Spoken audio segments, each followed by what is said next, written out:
बोले तुम फिर भजन किस बात का करवाते हो? तुम्हारे को आग लगेगी लेकिन छुएगी नहीं, आग चंदन से भी शीतल हो जाएगी, इसके लिए भजन करवा रहे हो, इसके लिए नहीं करवा रहे तुम्हारी आग नहीं लगेगी। तुमने आग लगाई है, तुम्हारी आग तो लगेगी, पर अब तुम्हें हम ऐसी ऊंचाई पर पहुंचाएंगे कि आंच नहीं लगेगी। ये वादा है। तुम्हारा पाप कर्म तुम्हारे शरीर को बाधित करेगा, लेकिन तुम नाम जप के आनंद में ऐसे ऊपर उठ जाओगे कि तुम्हें वो क्लेश नहीं दे पाएगा। सच्चाई का मार्ग सुन लो, ना कोई पैदा हुआ ना कोई पैदा होगा कि तुम्हारे दुखों को मिटा दे। कान खोल के सुन लो, डरो इसीलिए पाप कर्म से, अवश्य भोक्तव्यम, भोगना पड़ेगा शरीर से। तो भजन साधना किस काम की है? ये तुम्हें दुख से ऊपर उठाने के लिए है कि दुख तुम्हें छू नहीं पाएगा, पर आएगा नहीं। तो रामकृष्ण परमहंस जी के गले में कंसा था और सिद्ध माता काली से बात करते थे, संपूर्ण शक्तियां उनके चरणों में लौटती थी, सिद्धियां। कौन कौन से तुम्हें सिद्ध महापुरुष की बात बताए? इसलिए धोखे में न रहना कि किसी संत के पास जाएंगे वो छू कर देगा, वो जंतु बांध देगा, वो आशीर्वाद दे देगा।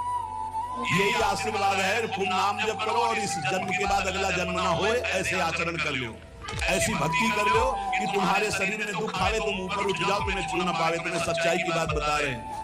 शब्द वेदी बाण से श्रवण कुमार मरा तो उनके पिता ने कहा जैसे मैं पुत्र वियोग में तड़प के मर रहा हूं ऐसे मरेंगे। महाराज दशरथ जी वैसे ही मरे।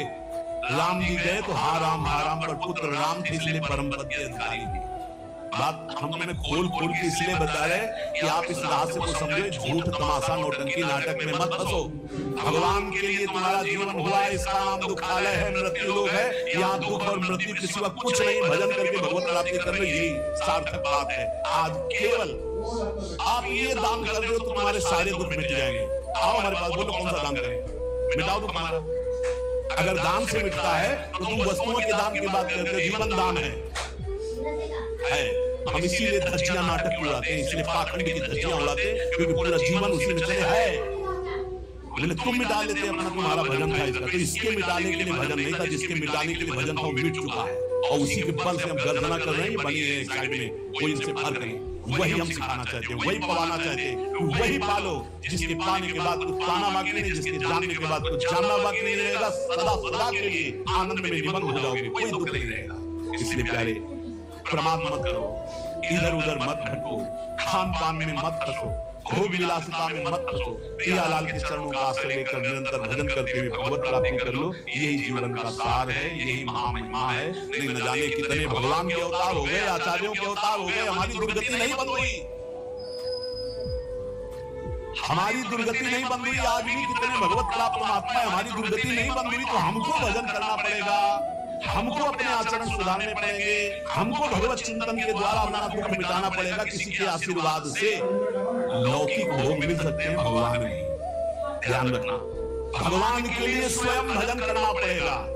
हम मान लिया कि लौकिक सिद्धियों से कुछ थोड़ा भोग सामग्री मिल सकती है, जैसे दत्तात्रेय भगवान ने कृपा करी तो 88,000 वर्ष जवान रहकर भोग भोगा शास्त्रावर्जन। लेकिन सदगति ब्रह्म ऋषि जमदग्नि जी का विरोध काट के फेंक दिया भगवान परशुराम ने। इसलिए हम शास्त्र के मनन करके संतों की महत्ता की बात, आप सत्संग की सार बात आप सुनिए। आपको अपने कल्याण के लिए खुद भजन करना होगा। भजन करके ऐसी स्थिति प्राप्त होनी कि हमें कोई मान अपमान दुख सुख लाभ हानि प्राप्त न हो, ये इसमें हमें कोई बाधा न पहुंचे। सेवक जी महाराज करे सत्य मित्र समझान मान अपमान सम दुख सुख लाभ न हानि। है तो मान मिला हर्षित हो गए, अपमान मिला रो दिए, प्रशंसा मिली छाती चौड़ी कर दी, निंदा की ऐसे। ये कोई साधु का, ये कोई साधक है। सत्य मित्र समझान मान अपमान सम दुख सुख लाभ न, यह है भजन का फल। दुख सुख लाभ न हानि, ये जो कृपा है।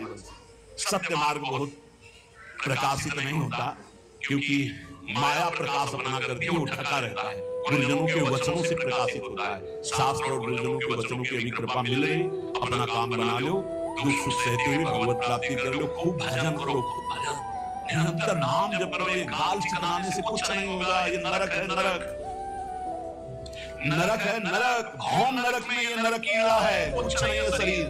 प्रार्थना करते हैं, प्रवचन नहीं करते, हृदय की बात करें। भौम नरक में ये कीड़ा है, नरक का। मलमूत्र के बीच में पैदा हुआ, गर्भ में जानते क्या था, और मलमूत्र बनाने वाली चीजें खा करके राजी हो रहा है, और मलमूत्र के भोग में अपने को गर्भ होश में हो जाओ।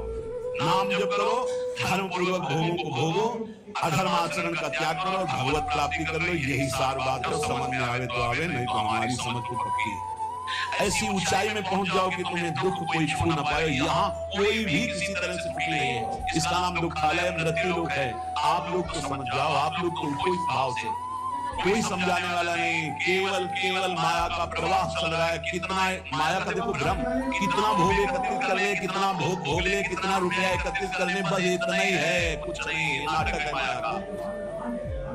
स्थूल शरीर का राग, सूक्ष्म शरीर का राग, कारण शरीर का राग त्याग करके अपने स्वरूप में स्थित हो जाए। जीवन मुक्त मृत्यु के भय से गंगा किनारे हफ्ता हफ्ता भर भोजन नहीं मिलता। हफ्ता भर गाँव जाना नहीं, गंगा किनारे ही प्रातः प्रसाद में मिले। आश्रमों में ठहरना नहीं। वृक्ष या कोई ऐसा मंदिर जो किसी की सेवा में नहीं। बाहर से शंकर जी ऐसे, तब परमात्मा साक्षात्कार, तब कोई दिव्य अनुभूतियां। लगो भाई लगो। अगर इसी जन्म में दिव्या, हम कल्याण का तो ठेका लेते हैं। एक बार श्री जी की शरण में आ गया, हरिवंश शरण हो गया, राधा नाम जप रहा, वृंदावन दर्शन, कल्याण वाली तो सब बातें हो गई। अपने कल्याण के लिए थोड़ी है, अपने कल्याण करने के लिए है। मुझ मंगलकारी, मंगल में मंगलकारी, मंगल करने वाले बनने के लिए। वेश किसके लिए? मंगल करने के लिए, जगत मंगल के लिए। श्रीपाद कहे करणे संकु प्रवेश्यः किमपि, करणे संकु प्रवेश्यः किमपि यदि श्रोत्यते तदीयस्य दोषान्। बोले यदि प्रियालाल की चर्चा सिवा प्रपंच की बातें हम कानों में सुने तो कील गड़वा ले अपने कान। श्रीपाद कहे अच्छा लगता है चार लोग बैठकर प्रपंच की बात करते, संसार की बात, हंसी मजाक। नारायण हरि भजन में पांचों अनुस्वाद विषय भोग, निद्रा, हंसी, जगत प्रीति बहुबात। पता कैसे परमात्मा के पति बन गए। अंदर जब भूख नहीं है तो फिर भोजन क्या करेगा? चाहे जितना आप सच्ची मानो, आप नहीं चाहोगे तो आपका कल्याण किसी के करने की सामर्थ्य नहीं है। सदैव दीपक तले अंधेला पाया गया है, समझ लीजिए। दो दीपक जल जाए तो अंधेला खत्म हो जाए। उसका प्रकाश उसके नीचे, इसका प्रकाश उसके नीचे। तो अगर शिष्य अपना दीपक प्रज्वलित नहीं किया, भक्ति कर दी, प्रेम करी बाती, गुरु का दीपक जल रहा है और पीछे नीचे जितने अंधेरे वो अंधेरे में है। इसलिए दीपक की तरह जलो, किसी भी दीपक के तले अंधेरा नहीं। चार दीपक जल गए तो एक दूसरे के दीपक से प्रकाश अंधकार मिलेगा। पर पाया जाता है दीपक तले अंधेरा कहा जाता है ना, वो यही अंधेरा। देहाभिमान, देह प्रियता, चिकनी एकदम चमड़े तो गुस्सा आ गई है। इसे रद्दी कागज बनाना था, इसे सजा लो। माता पिता गुरु में यही अंतर है। जब आप ऐसे चलोगे ना चिकने बन के तो माता आशीर्वाद देगी, पिता से गुरु जलेगा। कहा देहाभिमान में पुष्प, जब दैन्य भाव शांत चित्त नाम जब दृष्टि गई तो घूर्णित नेत्र, तब गुरु का हृदय आशीर्वाद, जाओ हाँ मंगल हो, आगे बढ़ो, हमसे भी आगे बढ़ो, हमारी स्थिति से भी तुम आगे बढ़ो। हम तुम्हें अपने कांधों में बैठाल कर उठाते हैं, देखो तुम हमारी स्थिति से आगे बढ़ो। गुरु कृपा वृंदावन है, वृंदावन गुरु कृपा प्रसाद। चाहते हैं कि जाते जाते ऐसा दो चार तो चमक पड़े, पक्का मानो पक्का। ये न सत्संग बंद हो, भगवत चर्चा बंद हो, न जय जयकार बंद हो श्री जी का। तैयार इसके लिए जलना पड़ेगा, आवे में तपना पड़ेगा। यहाँ इसी में बैठने से तपने में दोनों में अंतर है। नहीं भाई, अभी वो रंग नहीं आया जिस रंग के लिए हम तड़प रहे हैं। वो रंग कुछ है जो बार बार पकड़ो, क्योंकि ये स्थायी दुकान नहीं है सामने जो तुम देख रहे हो कभी भी राधे श्याम। इसका तो हमें लगता है कि जल्दी से जल्दी जो हम देना चाहते हो पकड़ो, उसको पकड़ लो। और वो हम तभी दे सकते हैं जब आप रहने में रहोगे। बिना रहने के हमारी सामर्थ्य नहीं कि हम आपको दे सके, और रहने में रहोगे तो हमारी सामर्थ्य नहीं कि हम रोक सके। पहुंच जाएगा आपके पास। ऐसा नहीं कहते कि यार बढ़िया तो सब है लेकिन मजा आ जाए, बस वैसे ही हमारा मन करेगा अभी मजा मजा भगवदानंद में गुणित नेत्र, तपस्या से परिपूर्ण जीवन, जिह्वा छेद्या प्रमादादि यदि वदति समुत्पाट वीक्षते चेतो।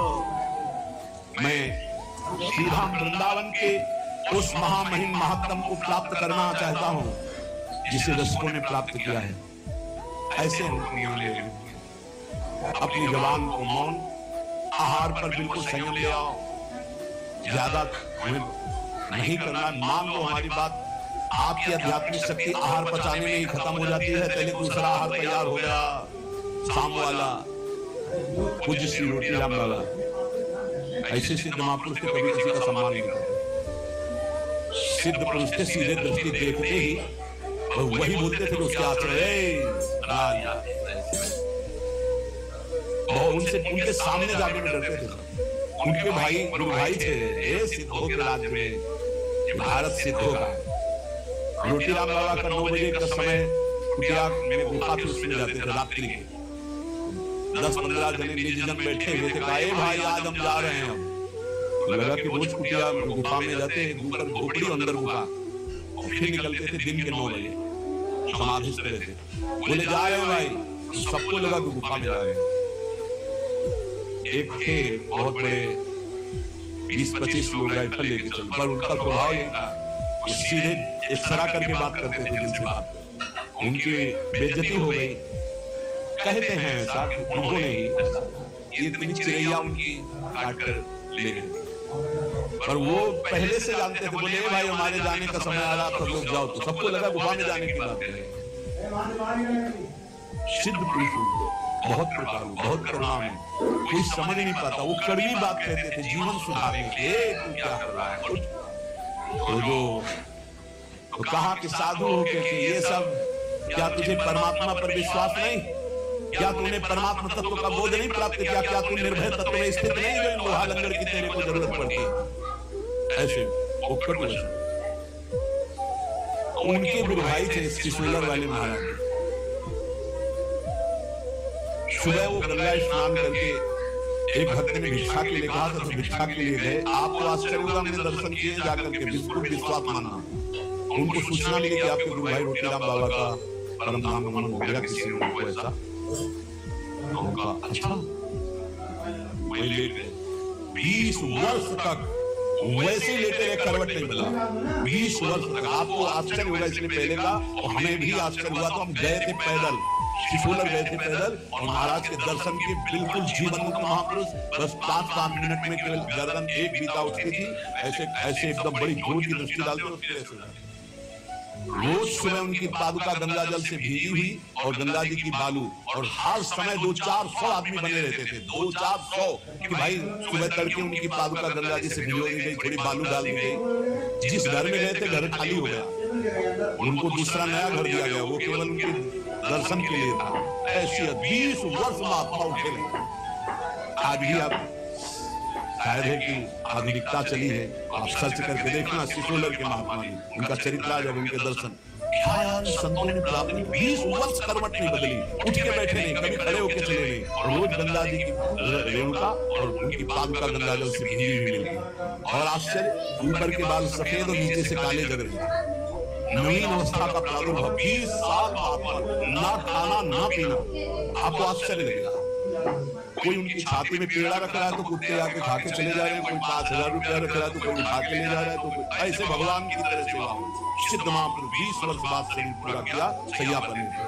ये वो मार्ग है, ये भगवत मार्ग है। दिव्यता नहीं प्राप्त करोगे तो साधुता का मतलब क्या रहेगा? इसी बात पर प्रमोदानंद जी महाराज कह रहे हैं, वृंदावन गुण वृंदान्यनिष्ममंदानुरागेण। 6 महीने में गुरु जी ने परम पद प्राप्त किया जो ब्रह्मा जी को भी प्राप्त नहीं है। ब्रह्मा का परमेष्ठी पद है, वो कहाँ? मथुरा में। वो आप कहाँ है? वृंदावन में। मथुरा और वृंदावन में बहुत अंतर है। क्या अंतर है? मथुरा में भगवान की उपस्थिति मानी गई है, और वृंदावन में भगवान की सेवकाई मानी गई, प्रियाजू की उपस्थिति है, प्रेम स्वरूपा प्रियाजू। यहाँ अधीनता जो महावर रचना कर रहे हैं श्री जी के चरणों में, वहां तो भगवान का ईश्वर है, चतुर्भुज महामहिम भगवान। और यहाँ प्रेम स्वरूप, यहाँ तो सिद्ध होंगे, यहाँ बहुत जल्दी भगवदानंद की प्राप्ति हो जाए। लेकिन हमसे अपराध ऐसे होते रहते हैं, ऐसी त्रुटियां होती रहती है कि हम भगवदानंद की अनुभूति नहीं कर पा रहे। ये बहुत ज्यादा समय नहीं है, फिर आगे समय ऐसा आने वाला है कि आप न भजन कर पाएंगे, न भगवत चर्चा सुन पाएंगे। पक्का मानिए, हम चिल्ला चिल्ला के कह रहे। कुछ दिन पहले महापुरुष कह गए कि देखना वृंदावन में लताएं नहीं रह जाएंगी, महल खड़े हो जाएंगे। हरिराम व्यास जी पद में वो सब दिखाई दे रहा है। लताएं अंतर ध्यान, मयूर अंतर ध्यान होते चले जा रहे हैं, पशु पक्षी का कोलाहल अंतर ध्यान होता चला जा रहा है, ये बिल्डिंगें बनती चली जा रही है। ऐसे ही कह रहे अभी जो समय भजन का है, भजन करके भगवत प्राप्ति कर लो, आगे समय आने वाला नहीं। ये खेल कूद में मत समय नष्ट करो। ये जीवन केवल ड्रामा है, केवल नाटक है। ये कुछ दिन के लिए मिला है, कुछ दिन के लिए। अगर इसमें भगवत प्राप्ति नहीं कर पाए तो किसी योनि में नहीं कर पाओगे, और अभी नहीं कर पाए तो अभी ये तो समझ लो 4,32,000 वर्ष का कलयुग है, अभी 5,000 वर्ष है, आगे कर नहीं पाओगे। क्यों? ऐसा खान पान, ऐसा व्यवहार, ऐसी सच्ची कह रहे हैं, सत्य मार्ग किन्हीं के दिमाग में है, सब गायब होता चला जा रहा है। भगवत तत्व की तरफ से तो बिल्कुल उदासीनता होती चली जा रही है। कोई बिरले महापुरुष हैं जो केवल भगवत प्राप्ति के लिए इस मार्ग में चल, बहुत ही माया का प्रभाव बढ़ रहा है, आगे चलकर ऐसा ही हो जाएगा। अभी तो आप बताओ, अपना वृंदावन महाप्रेम स्वरूप है, एक से आनंदी संत अंतर ध्यान होते चले, पकड़ में नहीं है। पूज्य चंद्रशेखर बाबा रात दिन भजन में टुकड़ा मांगकर मृगला सिखाते, रात दिन गए। एक लाख आदमी गीता जी का उपदेश सुनकर के शांति को प्राप्त होता। पूज्य श्री स्वामी रामचंद्र, जिनकी कलम से देश विदेश में लाखों भगवत प्राप्त हुए होते रहेंगे। पूज्य भाई, बड़े बड़े जो महापुरुष इस जगत के कल्याण को सब अंतर ध्यान होते, आज अपने बीच में सत्संग का अभाव चल रहा है। सत्संग जो सीधे भगवत प्राप्ति के मनोरंजन करना, तालियां बजाना, ये वो इस तरह से संसार का भोगों का संग्रह करना बहानेबाजी से कि आज ये प्रसंग है, इतने ये दान करो, वो दान करो, आज ये कन्या दान करो, आज ये दान करो।